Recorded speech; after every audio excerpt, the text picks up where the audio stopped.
I surviving on the public base, then you're gonna know but stress. Cause I done fed up, you done fed up, he done fed up, she done fed up, we done fed up, the people fed up. You're hiding corruption inside the cup, look how evil set up.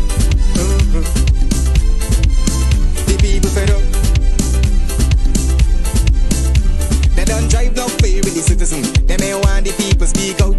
Freedom of speech done gone inside the gutter. Knock off when you open your mouth. Discrimination in entertainment, and you're talking about one Guyana. When the Ministry of Culture keep the big shows, one set of girls and banner. Cause I done fed up, you done fed up, he done fed up, she done fed up, we done fed up, the people fed up. You're hiding corruption inside the cup, look how evil set up. The people fed up. Every picture you take and promise you make, everything you do is about clouds. Then you come into me for I shake your hand, there's nothing to smile about. Corruption inside every sector, but when it comes to them, they send you.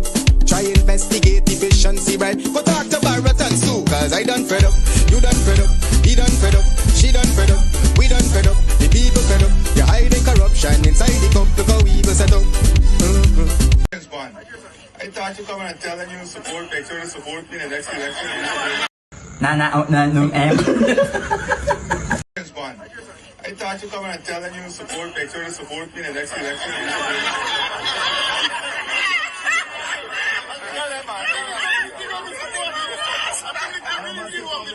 President Daddy is one person who's always remembered. No, em. Ông hiểu.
Good night. Welcome to Straight Up. It's 34 minutes after 9 o'clock. 9 o'clock Guyana time. It's 34 minutes after 8 o'clock Eastern Standard Time. The time is different where you are. It's different in London. We know Norman Brung is probably fast asleep. Somebody wake him up. And there's nothing special in waking him up, but wake him up. All the folks in England, good morning to all of you. Tonight we want to talk about the budget. The anti-poor people's budget. That is what it's about. Anti-poor people's budget. It's not about people. It's about friends and families. That's what it's about. And anybody who tells you, I repeat, anyone who tells you that this budget cares about the people, something is wrong with them. All right, Lincoln Lewis is with us this evening. Lincoln is the General Secretary of the Guyana Trades Union Congress. He is here. He has been fighting. He has been standing up against the PPP regime. And we want to talk to him about what's happening with not just biometrics, but the budget and lots of other issues. So let's get straight down to business. Mr. Lewis, good night. And welcome to Straight Up. Let's get straight into put aside the nicery, how you're doing and all these sort of things, the niceties, sorry. We're not going to get into that, but if it makes you feel good, how have you been, sir? I am not doing well, Mark. I can do better, providing that the startup people, they giving them $1 million grant instead of $100,000. Oh, there. $1 million is what is recommended by the Professor Clive Thomas. $1 million. Renowned. So it's And it's $1 million one-off or $1 million annually. Which one? annually, man, we're talking about. Annually. But these vagabonds in the PPP regime, they thieve that every single day. Every day they thieve millions upon millions of dollars. Before we get into all of that and more, let's just welcome all of our listeners wherever you are. Thank you so much for those of you who have already shared the link. We appreciate that. Susan London, Karen Clark. There's something about Karen Clark. We got to find out. Anyways, good night, Karen Clark. How are you? Claudette Allen, how are you? Give our regards to Shrimpy. Shrimpy has his lovely Soul Train programs every Saturday and Sunday. Join Shrimpy live on Facebook. So good night to all of you. Hey, Golly God, Gulliver, every single one of you, good night. If I don't call your names, don't get upset. All right, here is what I want to ask Lincoln Lewis, our guest for this evening. Uh, Lincoln, what is your take? Sam Hinds, the ambassador representing Guyana, is holding a MAGA sign, Make America Great Again. What is your take on this, sir? Mark, I'll tell you that if people don't understand that the PPP, they will lap up everything that Donald Trump says and do. And why they will do it is because they expect that if they are not successful in rigging the coming election, he will fall and help them out. Use the authority of the United States government to threaten people and to foist them upon this nation.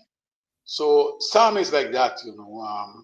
I don't know since when he get like that, because that's not the man I knew originally. There was a man who used to be, seen as a progressive. Now he has now become an oppressive guy, so we have to be concerned about this. But it's not surprising about what Sam does. That's the man.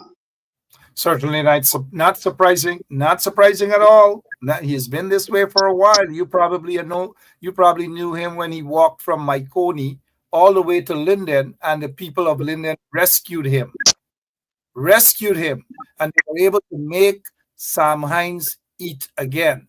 When he walked from Myconi, and this is not putting Myconians down, but when Sam Hinds walked from Myconi looking for a job in Linden, back in those days, like lots of other men, Lincoln, they left the quarantine, they left Philippi, yeah. They left Alnes, they left all over, and they went to Linden looking for work. Because at that point in time, Linden was the breadbasket of Guyana.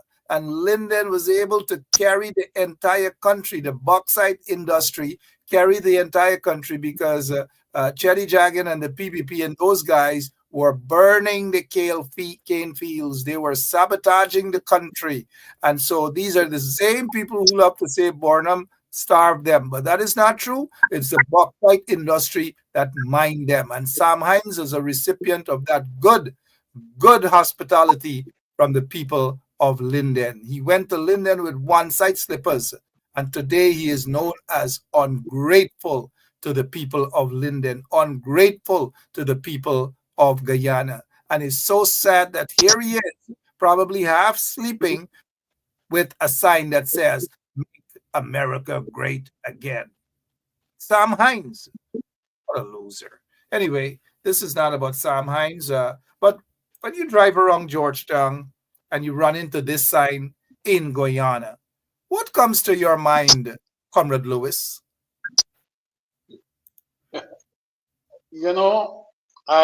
What comes to my mind is that the people who have signed up for the 100,000 cash grant can't get it yet, but they find money to put up a sign, to print a sign, build a sign. I'm sure it's more than $100,000, right?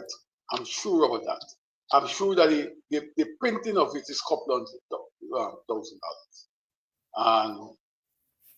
and the structure, knowing them, they would have paid about nearly $1 million to get that done, but they can't find the money and the time to pay the people give the people $100,000. it's abominable. It is how, and to some extent at times I try to I want to hold people or the residents accountable for what is being done to us. Yeah, is that we are too passive, allowing these people to do these things to us and just turn a Nelson's eye to, a blind eye to.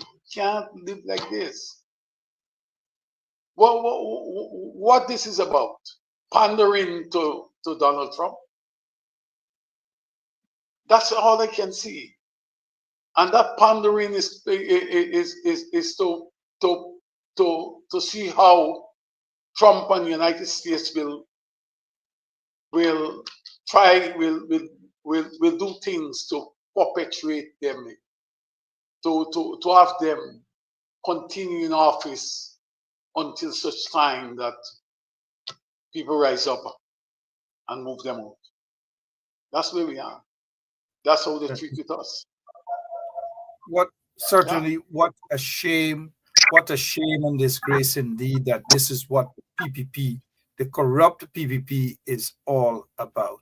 All right, Lincoln Lewis is with us. We have, like I've said, we have tons of things we want to talk about. We'll get to some of them, biometrics included, and all these sort of things. And let me just welcome all of you who just joined us, and I'm welcoming all of you wherever you are. To Straight Up this evening. My guest is veteran trade unionist Lincoln Brandon Lewis. Lincoln, we want to touch on, we're still on the United States, the new administration, and the fact that we have heard this news that Trump revoked security detail for Mike Pompeo and others, but specifically on Mike Pompeo. Mike Pompeo was in Guyana several times. He took private jets down there. He met with these Pacus in the PPP regime. And now Trump has done that to Mike, who was the former Secretary of State. He is the former CIA director. And this is the sort of treatment he got from Trump. Now, according to Thomas Anderson, Tom Anderson is saying that this is going to be very serious, extremely serious for Guyana because of the closeness of Mike Pompeo and Jack Dieu Irfan Ali, that this doesn't look good for the PPP regime. Are you surprised that his security detail has been revoked and the closeness with him and the corrupt PPP regime? Let me say to you that there's something. What is happening in the United States do not come as a surprise to me. No, neither am I surprised about anything. That it's only time for implosion. Is that whatever Trump says that he's going to do, he's going to do it. And anybody who may have expressed another opinion outside of what Trump would have appreciated or he may have expressed, he will go after them. Everyone. You have Trump in the United States, but you have Jack Dieu here, who may be cut from the same cloth, behave the same way.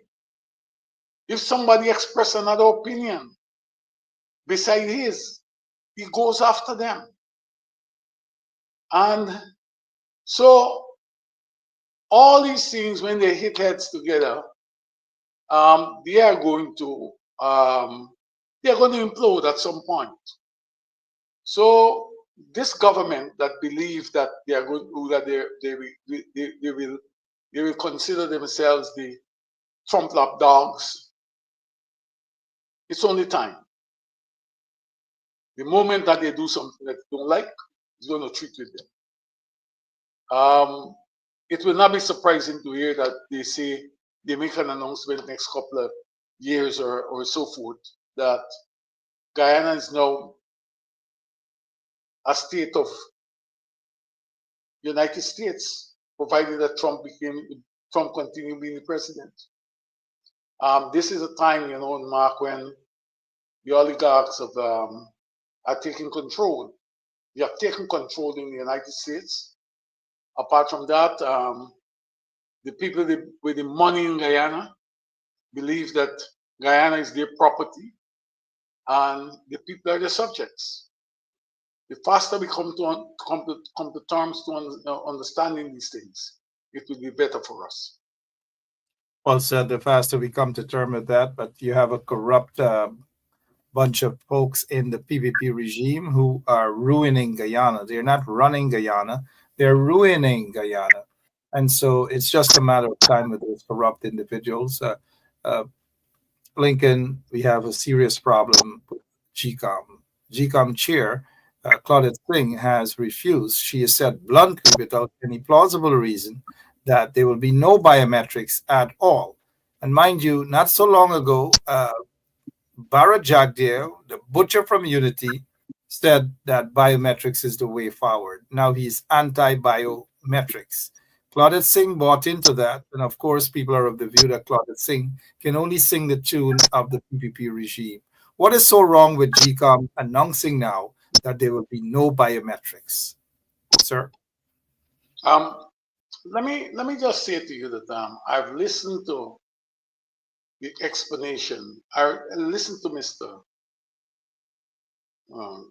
Jagdeo, and I've listened to the chairperson, GCOM policy. Let me make the point very clear that as a unionist, we have a right to protect the legacy of those people who came before us, like Critchlow and others. The issue of one man, one vote the march started in 1926. It's 99 years ago for one man, one vote. The trade union started it. Critchlow started it. He led the march for it. And then when the PPP came to power, came to realization as a mass-based political party, they joined the struggle. So we got one man, one vote. We believe in one man, one vote. We believe in an election that is free, fair, and transparent. And for that reason, we are going to argue for it. We are going to fight for it, fight to make sure that it is. The charges by the PPP over the years is that elections were rigged. The charges by the PNC is that the PPP rigged the election. Okay? Both major political parties have argued about the issue of made these charges about rigging of election. Whenever the elections are rigged or they're not rigged, we had protests on the road, protests on the streets. And the people who lose from those protests are workers in this country. Some can't go to work, some get injured, and we have a constituency that we want to protect, and we are going to protect it and do not allow the political parties to stop us from doing so. It is against this backdrop that we are arguing for a clean voters list and biometrics. What Chairman Singh has said is that it is too late for biometric to meet the deadline for 2026. Meet the deadline for elections this year in 2025.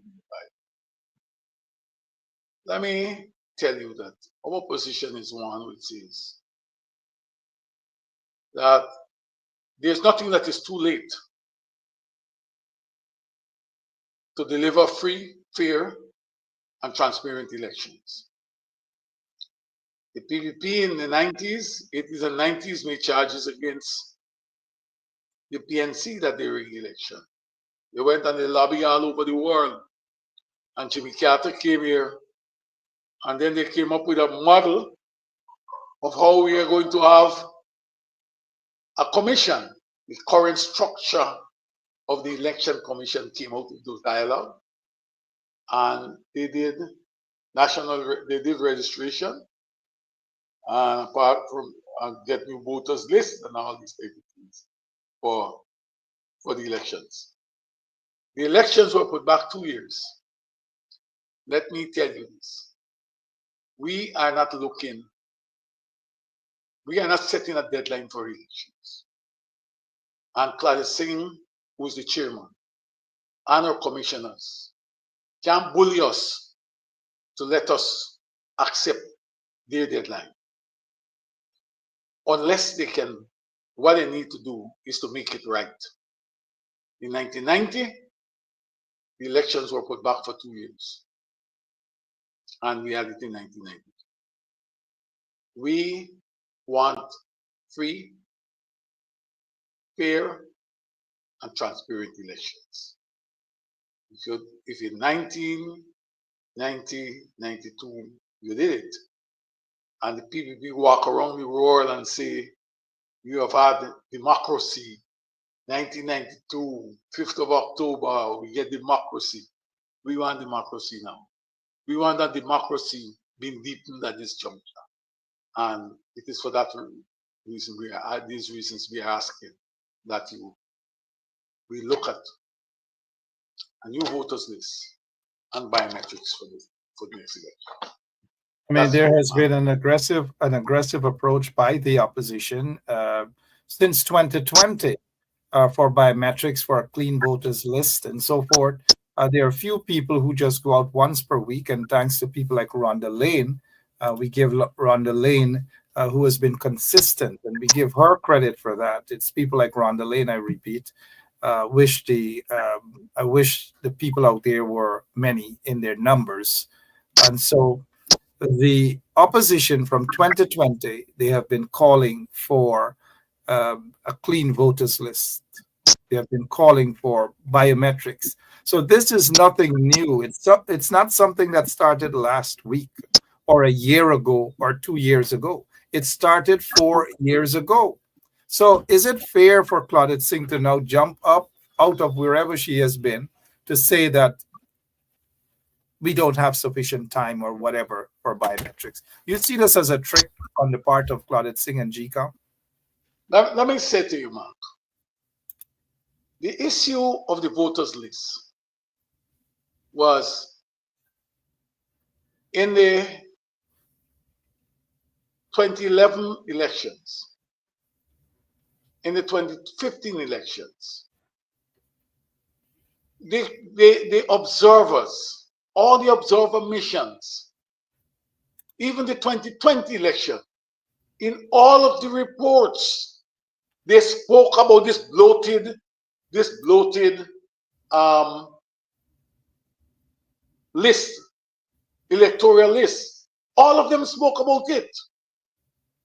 When the PPP lost the election in 2015, they begin to talk about, they talk on the list and they talk about biometrics.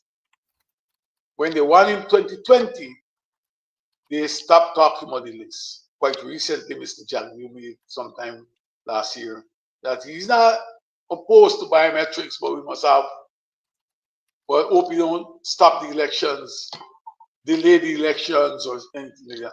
We're not looking after that. What I want people to understand, that when Justice Singh came as chairperson, the issue of the voters list was already in the domain of GCOM. The issue of biometrics was already being spoken about. Those things were spoken about. You don't come 6 years after to tell me that you don't have time. What you have done is that GCOM has abrogated its responsibility to this society to deliver free, fair, and transparent elections. And that's the issue. And we need to talk about it. Let me say it to you.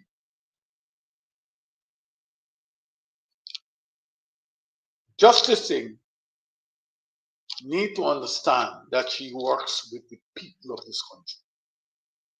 She's working for the people of this country. She's not working for the leaders of the PPP, neither the leaders of PNC or APNO or AFC.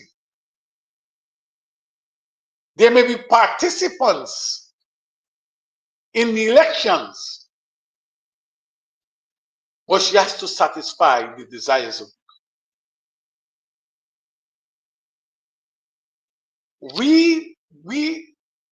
there are a number of times this issue of biometrics have been raised. A number of times. And on each occasion, it has been swept under the carpet by the PVP commissioners, and more so maybe with the assistance of Justice Singh. I would like to see her. I want to see her do her job.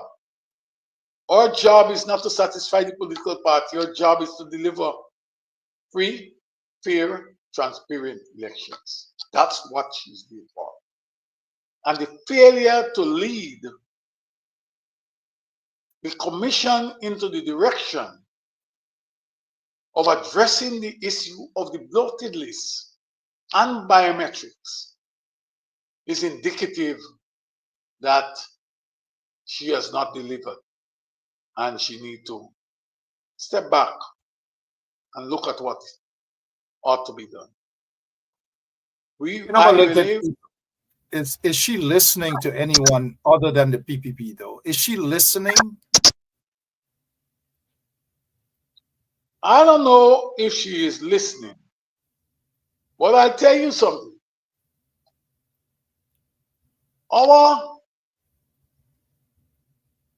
We can only, I believe that there are two options here. Either the commission deliver for the people of this country, or the commissioners seek to demit office and allow other people to do the job. If they can't do these things, because we're not going to sit back and allow them to plunge this country into a level of catastrophe where people are going to march the street and be violent. But outside of that,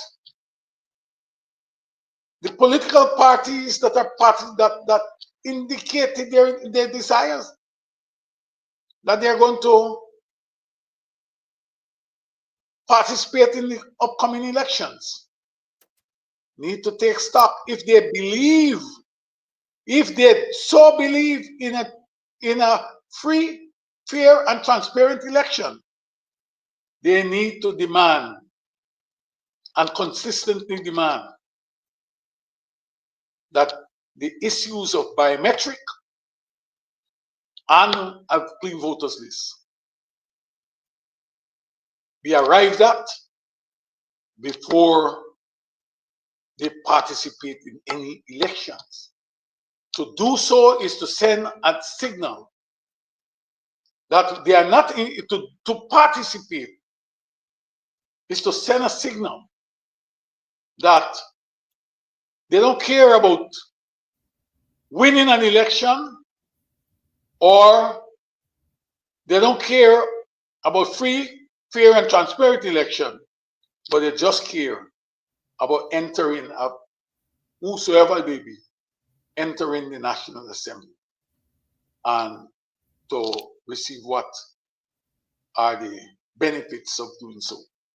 So I've read recently, I believe today or yesterday, I read the issue of where the AFC said that prerequisite for them to enter the election is dependent on the issues I'm talking about, biometrics and so forth.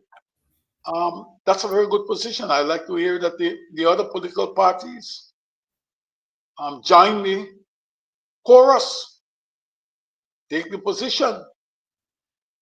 If the PVP and its commissioners want to foist us into an election that is not free, fair, and transparent, then let them participate. Let me see them participate. Leave them, let them think. It's only time,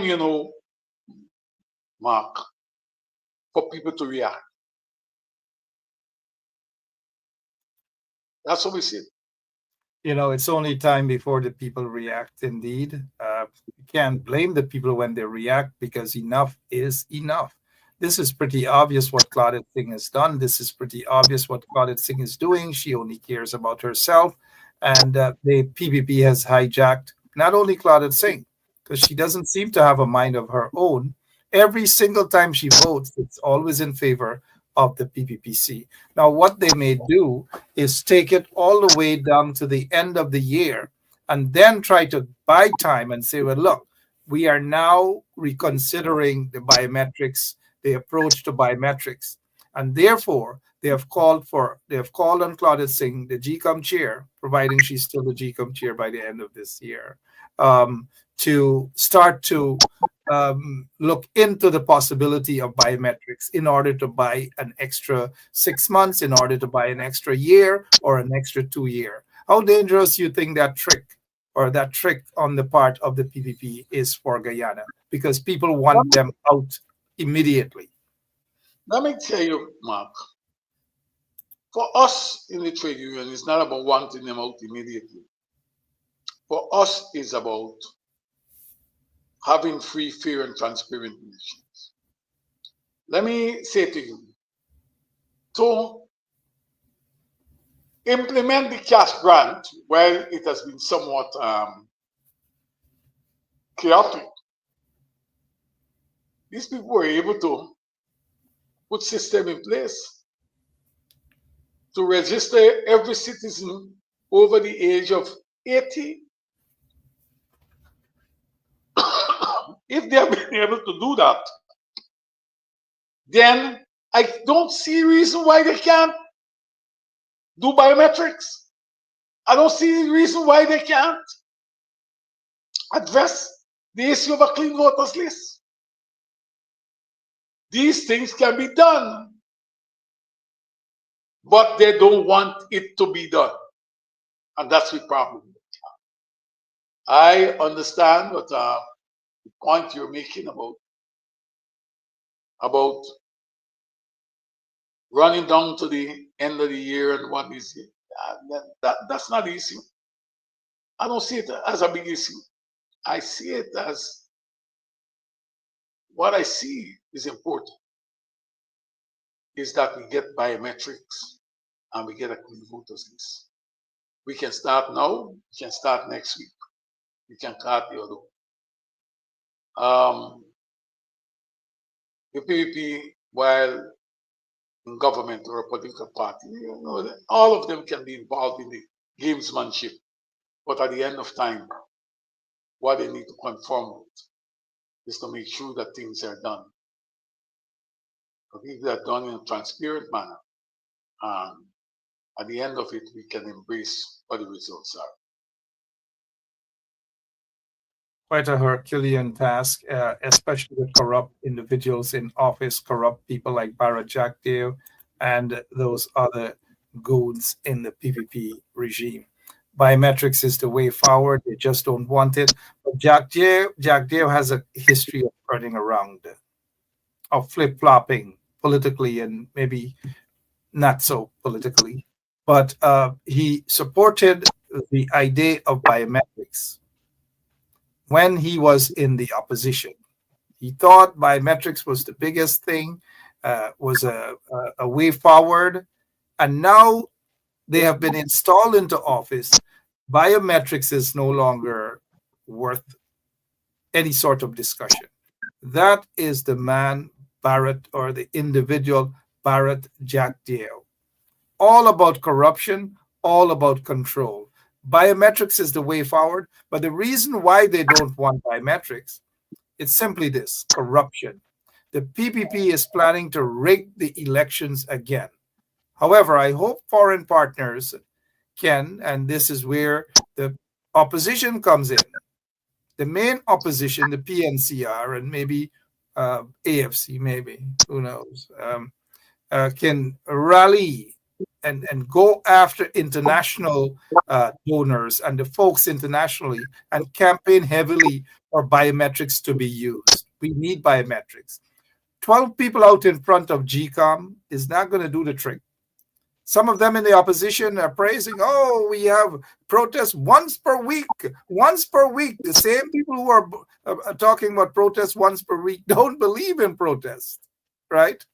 And it's about time they start believing in protest. And instead of having 1 day per week with just a handful of people, Rhonda Lane and a couple other folks, thousands of people need to take to the streets and demand free and fair elections. It's their democratic right, and demand biometrics. Whether they have a leader out there with them or not, they should be out there in the streets. Lincoln, why aren't people going out in their numbers to protest against what Claudette Singh and the PPP is doing? Let me say to you that they are in this society. GCOM has its responsibility, and let me make this point to you that we have seen GCOM as an institution in 2020 making laws. They made laws to do the recounting, and when people challenged it and went on to the CCJ says that they have the authority. We want to see them, regardless of what Justice Singh says, we want to see them now make laws, change the law to deliver biometric and a clean voters list to us. Let me tell you what, there are many persons who will want to go out to protest, but I don't believe that they have been given the assurance that the political parties in the opposition are on board with the issue of protest. You know, let me point out. You know, if we decide to bring from region 10, 90 people, 90 persons, don't go to 100. Region 5, 90. Region 6, 75. Region 3, maybe a 30. And we mobilize Georgetown. These political parties have support. They have support. They have membership, large membership. And they have not only have members, they have supporters. And you converge in front of GCOM and you do what is necessary. They are going to move. But I do not believe that while there are statements that we want to protest, that we are protesting, in fact, I don't believe that it's in the people are of the view that the leaders, political leaders, passionately believe in. You know, because nowadays there are some leaders who tell you, oh, you need to behave responsibly. You need not protest. You need not this. You need not that. Right? But Lincoln, I'll tell you something. I'll stick a pin. What is your take on this comment here? A lot of people are saying, yes, protest, protest, protest. And you know, we have been on numerous protests for many, many years. And so we understand protest on the ground. But Desiree Simons is saying, the people are not going out to protest because of low morale. among opposition supporters. And the constant bashing of opposition leaders is a major contributing factor. There, I have said it. That's according to Desiree. I disagree with that in terms of bashing of opposition leader. But what is your take on this statement from Desiree? I don't. That's a perception. That's how she see it. But I'm going to tell you something. You know, if you check, this is not about the bashing. This is about holding the opposition accountable. Let me tell you what. They give the PVP credit while they were in opposition. The PVP in opposition engaged, all walk across this country and engage civil society. Talk with organizations. Find out what they want. Even if they don't believe in what they want, they give them that assurance. We are not seeing it now. This is not bashing. Let me point out to you. The opposition, my understanding, I raised until Sunday, I was talking with a group, and they said there has not been, well, Javio may be saying that we ain't talking with the opposition. They talk with the opposition. They've been able to talk with the opposition, tell the people what to do. What has happened is that link at the grassroots level is totally absent. That leadership there is absent. There is a what we call, there's a top-down relationship where the political leaders now at the national level communicate to the people through programs like yours, Mark, like a Facebook program. The people want to feel their leaders. The people will tell you, as a unionist, people will tell you, when you don't go down there and say, we didn't see you a long time. People want to see and feel their leaders physically. And that's what the PVP beating them. So don't believe that it's a bashing. We must be able to tell the leaders what is happening, what is expected of them. That is holding them accountable. Too often, when you raise your concern, they tell you don't like a leader, you don't like this body. This is not liking someone. This is about serious business. This is about constructive engagement between the constituency and the leaders. Those are the things that are important. Constructive and holding them accountable. Certainly not bashing. Rhonda Lane says here they are protesting on the internet, but not in front of GCOM. Many folks are protesting on the internet, especially those who are in Guyana. But they're not going out there to protest. And that is why I keep saluting people like Rhonda Lane. I keep saluting people like Rhonda Lane. Thank you so much, Rhonda. Whether it rains or sunshines or whatever, Rhonda Lane is out there. She is a modern day hero. I wish some of those leaders and those politicians across the political divide there in the opposition, some of those so-called small parties, one-man party, two-man party, whatever, I don't know. It's just, to me, they're wasting people's time. But thank you so much, Rhonda. Rhonda is worth more than most of those small parties, so-called parties in the opposition. Anyways, there was a comment made by, there was another comment I wanted to have you comment on. It says, and this is from Mrs. Francine Cruz. Francine, she's saying here, Brother Lincoln, I'm being to believe Francine's language, that some things is wrong with all of you who call yourself leader and representatives. I have never seen so many weak people in one place. Nothing moves unless we the people moves it. Francine Cruz for y'all and Francine's fancy English. But what is your take on what she's saying here? That I have never seen so many weak people in one place, meaning the opposition. The opposition will have to answer for itself. I can answer for the trade union. We have a responsibility to advance the interests of workers in this country, and we shall continue to do so.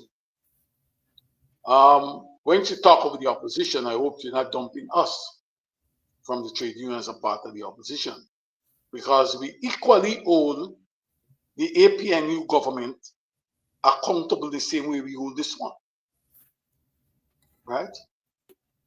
When the APNU was in power, in government, we were attacked by many of the persons who are asking us now to fight. We were attacked by them. We were told that we are attacking their government. But I want everybody to know that every government belongs to the people of this country, even the PVV government, and they must act in the interest of the people. And that's what I'm saying. We from the trade union always say to them, you have to deliver. We don't care where you come from, which party you're from. So I said to you, I'm saying to the crews, right? I can't speak for the opposition, but I say what I can say as a citizen of this country. Yes, she may be right, but let me make the point to her that in the case of the trade union is led from behind. It is led from behind and is guided from the front. We have thank you so much, Lincoln. Let me just develop this point. Go ahead.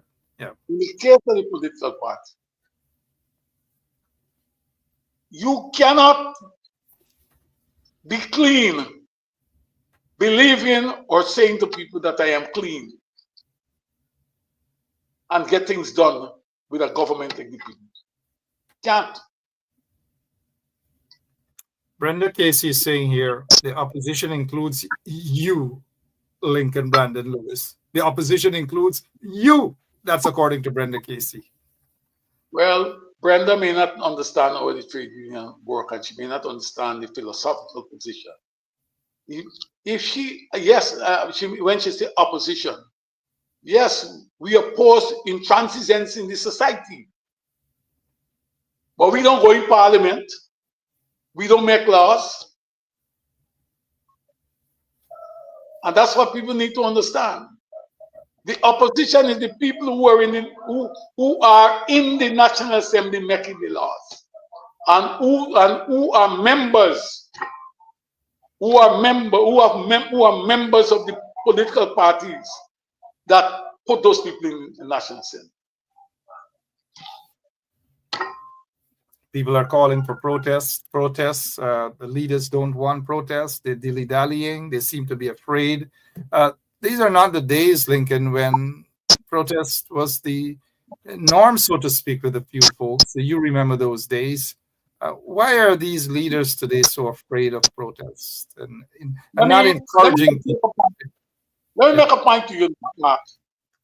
The first time people are talking over here, they're saying, what must happen?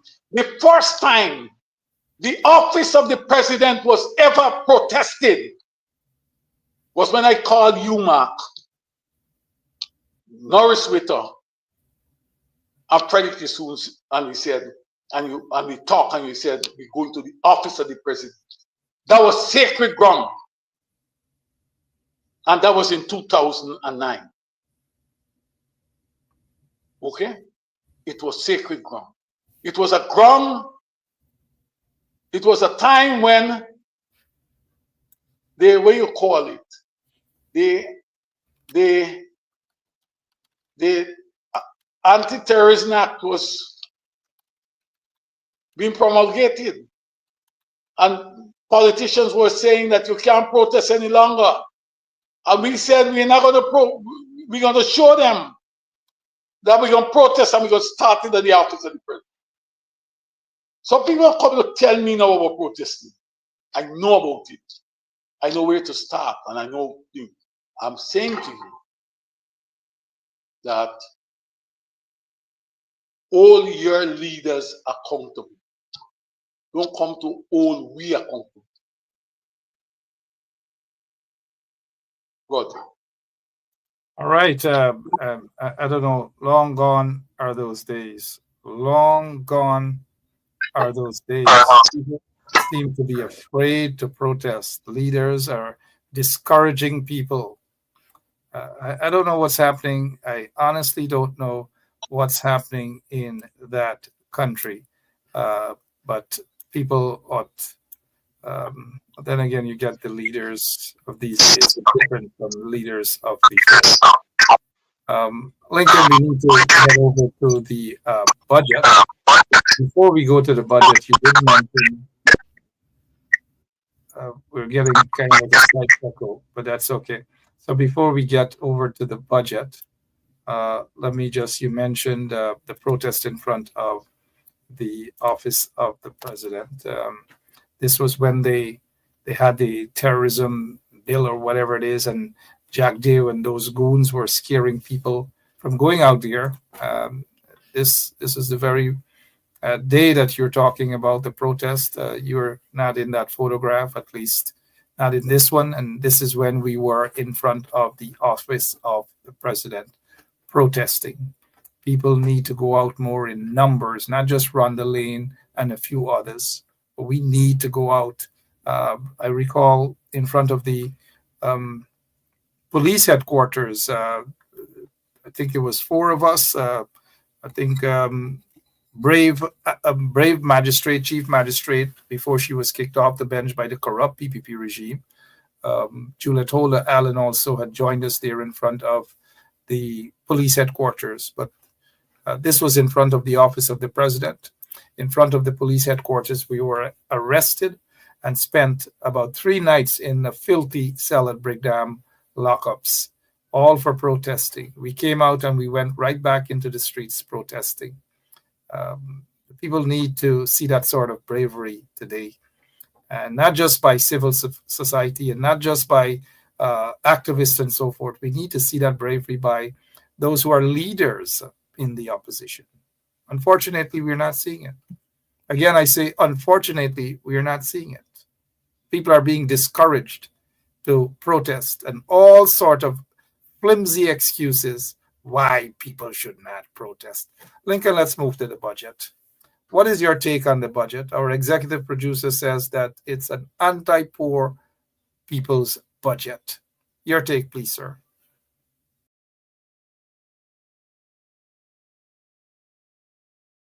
Your own perspective. I believe that it's a budget that has been established primarily to enhance the campaign of the PPP. Let me tell you a few areas that struck me. Is that they have moved the threshold, the income tax threshold. They've gone to $130,000 before you can $130,000 before you start paying taxes. $130,000 is a little bit money. You just look at it when you go to $20,000. How it each day, how it diminishes, how it finishes. You don't have to go very far. Is that now you're giving a constable maybe $130,000. That constable, if it comes from Essequibo course and it comes to Georgetown, you gotta get a wife, you get a baby, you got to rent an apartment. You don't get nothing for less than, you don't get anything for less than about $90,000. That is comfortable. what is he going to do? What he's going to buy with the $40,000? He can buy food. He can pay transport to go to work. What these guys are doing, we believe that while you may have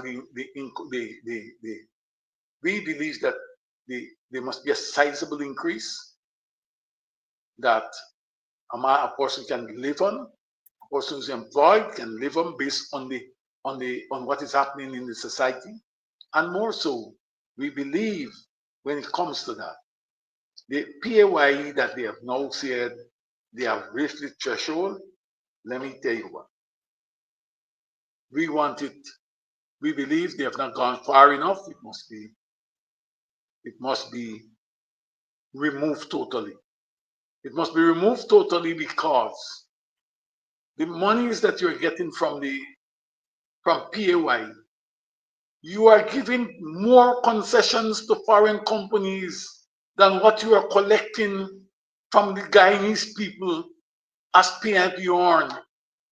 The monies that are concession, if those people can be given concessions at that level, why we cannot give the same to the Guyanese people who have paid their price? They're born here, they're bred here, they sweat here, and many of us will die right here.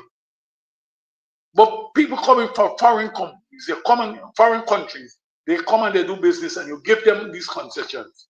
When they finish, if it's gold, after they have made a sizable profit, they leave. If it's diamond, the same applies. If it's lumber, the same apply. If it's sand, the same apply. Whatever it is, bauxite or what, they will leave. They're not paying taxes. So we believe, let them start paying taxes and remove the PAYE from us. These are the type of, it's measures like these that are of concern to us. Right? Let me tell you,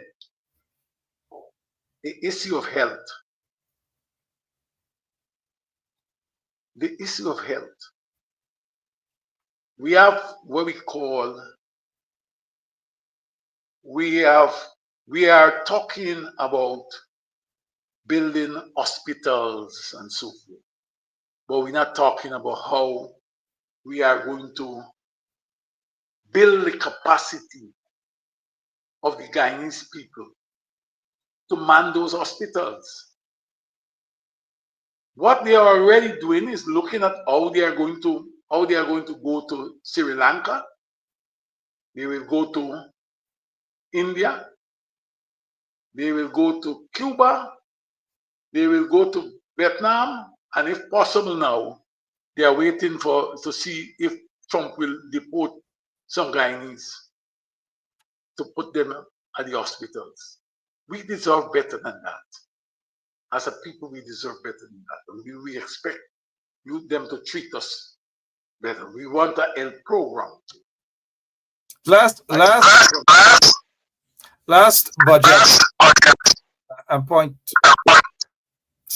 point well taken. Last budget was over $1 trillion, 1.1 or 1.2. This time it's over 1.3 trillion. They went back into parliament so many times for more and more money. Yet the poor people, the ordinary people of the country, they're not seeing the benefits. This is what some of them and majority of the people in the country feel this way. Oh, Jesus Christ, if cost of living double, I don't know what happened. A pound of sugar is $300 already. Flour, everything gone up. Everything just raising. You gotta get about $40,000 for buy good ration. You gotta get 3 man now. A weekend man, a monthly man, and a fortnight man.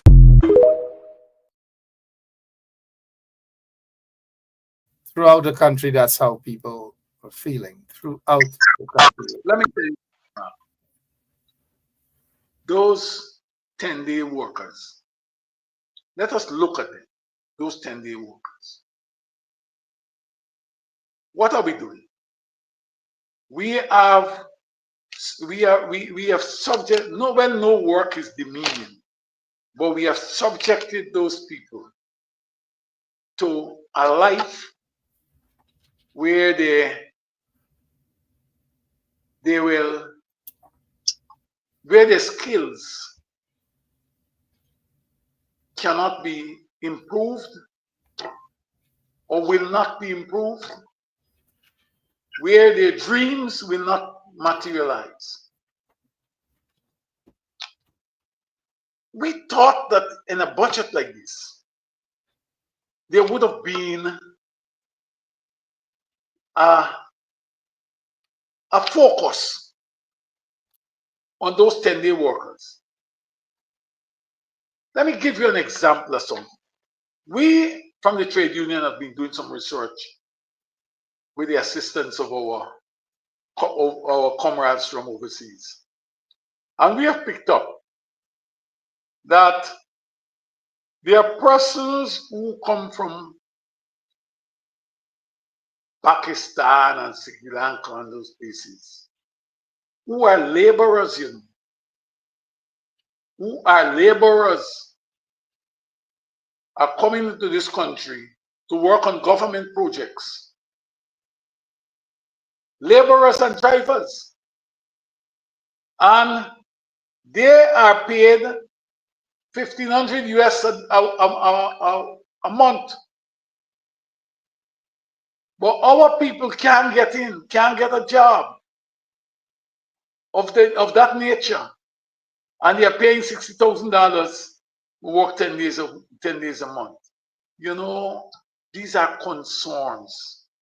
That these people have done is to really be subjecting a group of people to a life of hopelessness.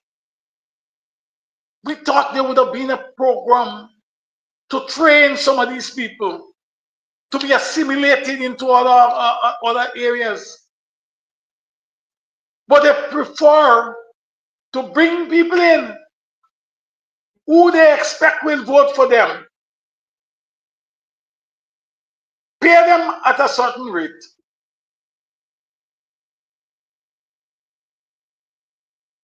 rather than helping your own Guyanese people to do it.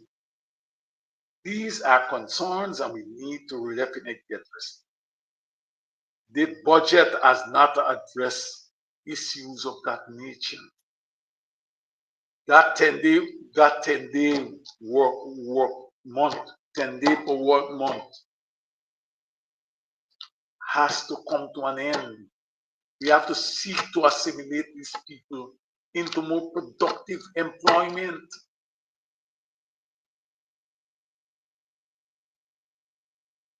The budget is short, while we may talk about a number of things they may be talking about. For instance, we would have expected them to look at how they are going to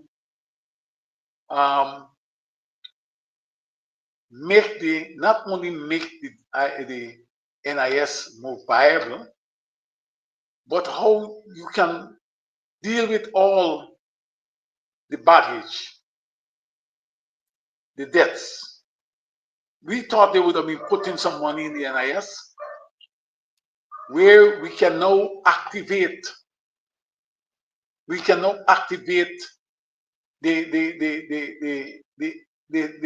element in the NIS laws, which speaks to unemployment. We believe that they could have put some money there to address that element of unemployment. And what we mean, when we don't confuse people, is that if a person, the economy becomes so fluid, a person may be assured of his job may have tenure in the public service. He may have left that job and gone into one of the companies that are in the oil industry or somewhere, or mining industry, and that say 6 months after or a year after, that he loses his job through some failure, something. Either they don't need him, or secondly, or the company full up or the company downsize, and that person gone on the breadline. If that person, we believe that if that person, such things should happen to any individual, that person can be now placed on the unemployment benefit, if it's a 6 months or a year. Because for 6 months, if that person is out of employment, what we're doing is to push that person down back into poverty rather than helping that person to maintain a certain life until such time that they can get another job, moving from one job to another.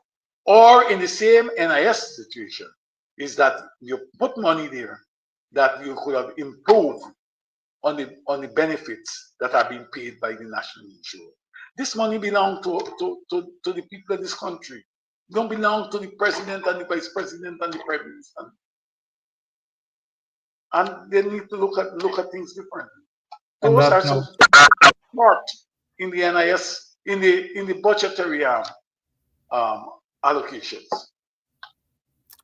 well said, Lincoln Lewis there, General Secretary of the People's, the Guyana Trades Union Congress. Sorry about that. I noticed earlier we were talking about protests.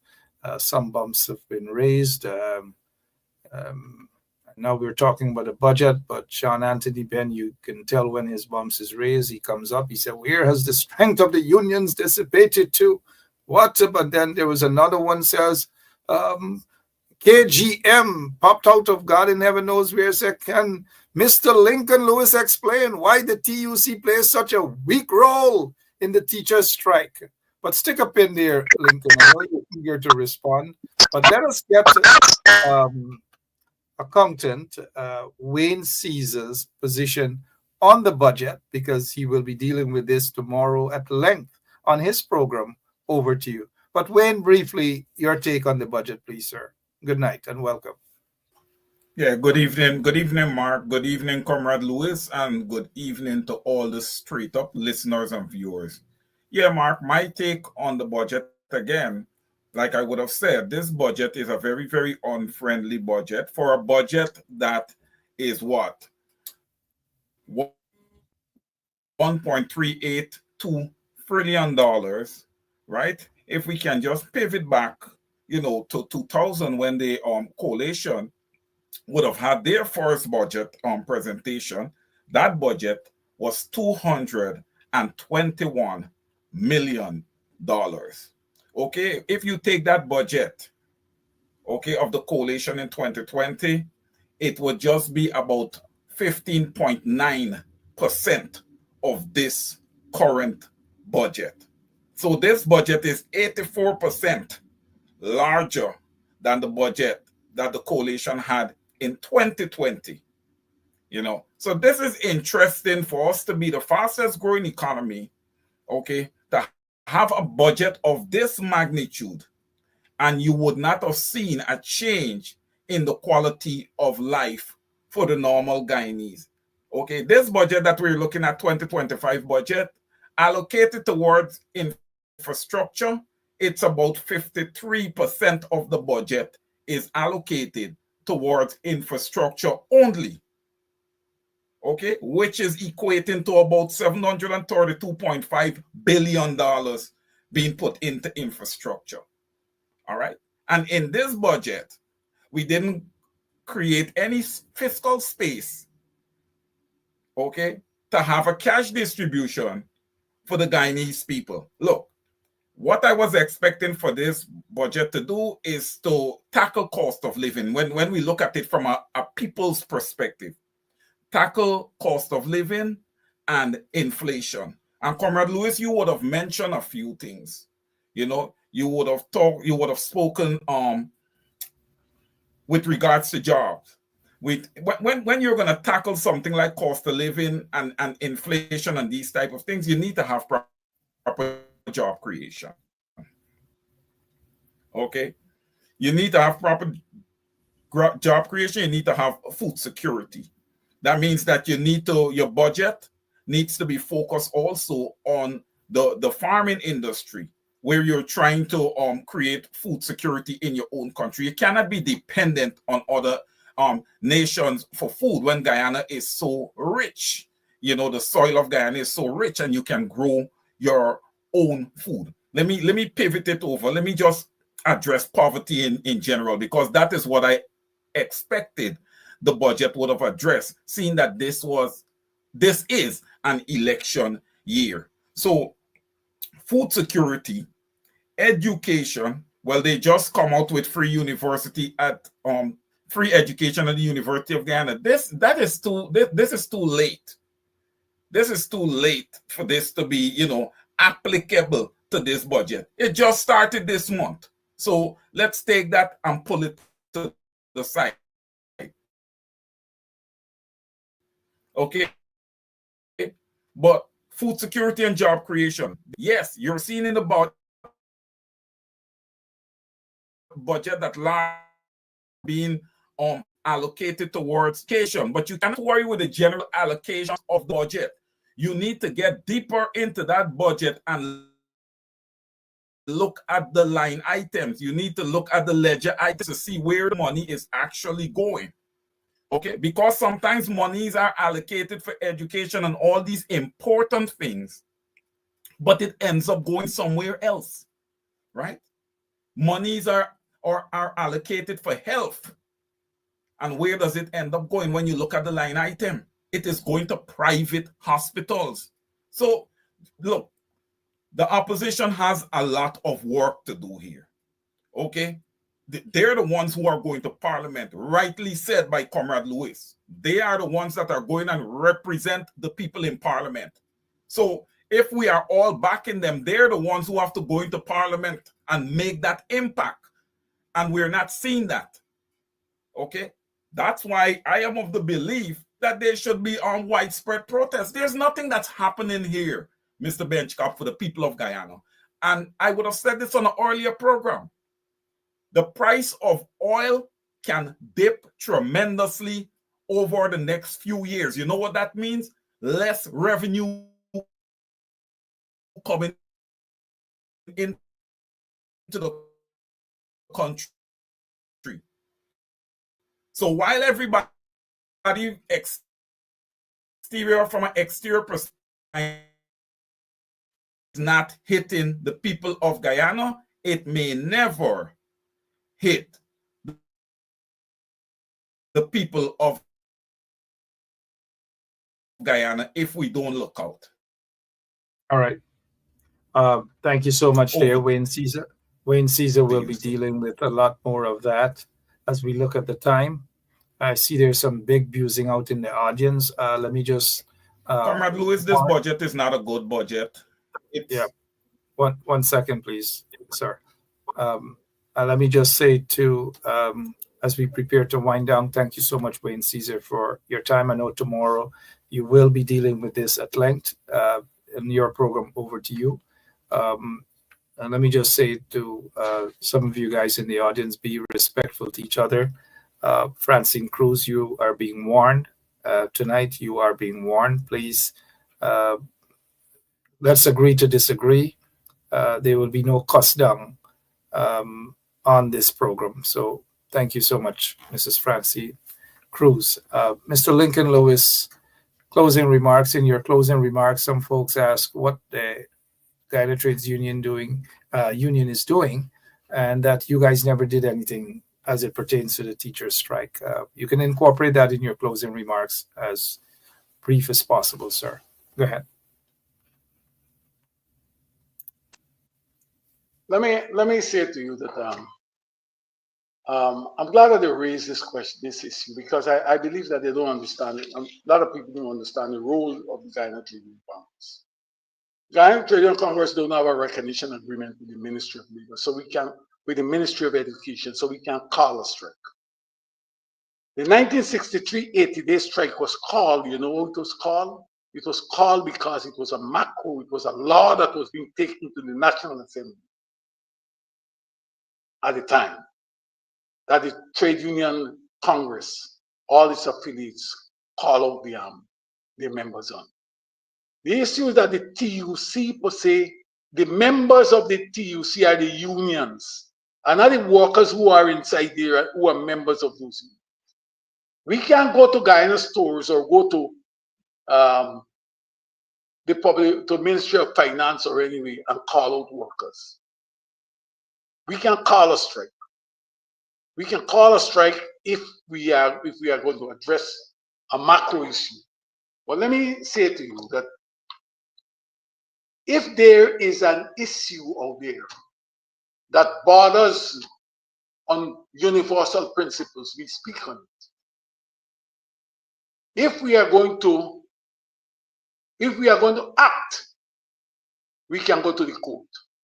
Let me tell you this, that when Roysdale Ford turned up at the ministry, at the court with a brief, he represented the Guyana Trades Union Congress. If you were not listening, if you were not following it, we went to the court and we get permission from the court.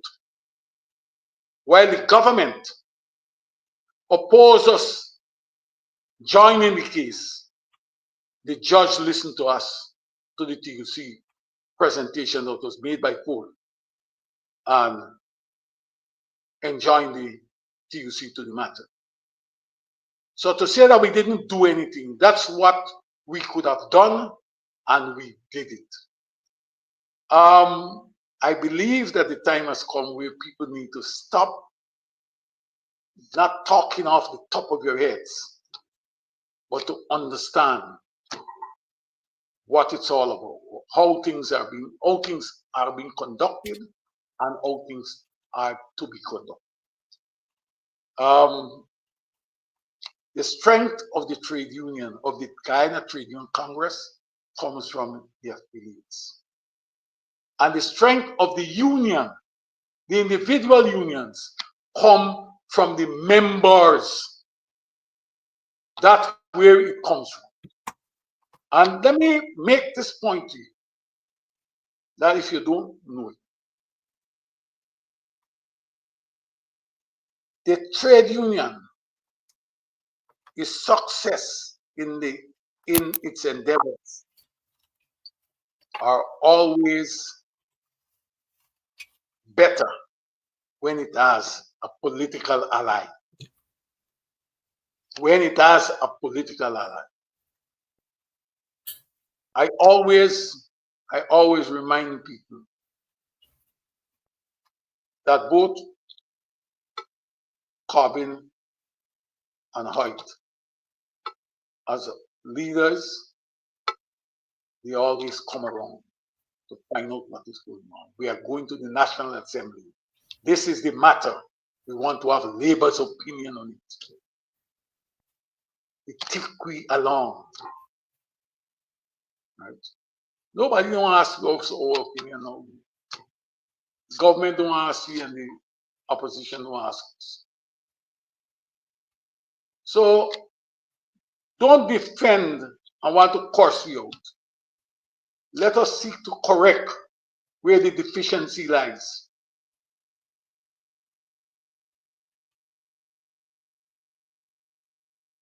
Good night, comrades.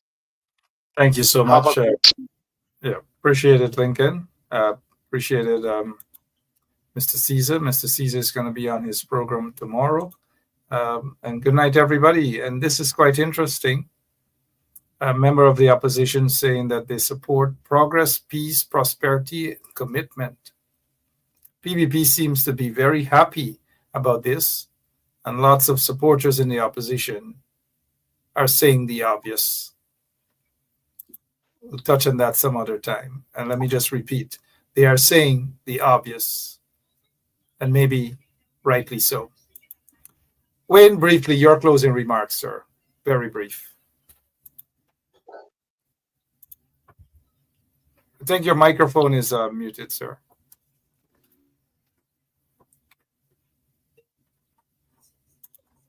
Yeah, go ahead. Sorry. I will be as brief as. Thank you. Yeah. Yes. My closing remark will be with regards to the Guyana Elections Commission. I believe that all stakeholders in the opposition should come together rather quickly. I know everything is done very, very slow on the side of the opposition, but this needs to be done very quickly. They should come together and they should take on the Guyana Elections Commission and the PPP to court with regards to nothing whatsoever being done concerning a new voters list and biometrics from since 2020. We're in 2025. Absolutely nothing was done. The court should consider this. Okay. And if it is that the elections have to be delayed 6 or 7 months or 8 months, let it be so. But the PPP must be put in a position as a caretaker government. That's it. It's not going to be business as usual. You know, Mark, enough is enough.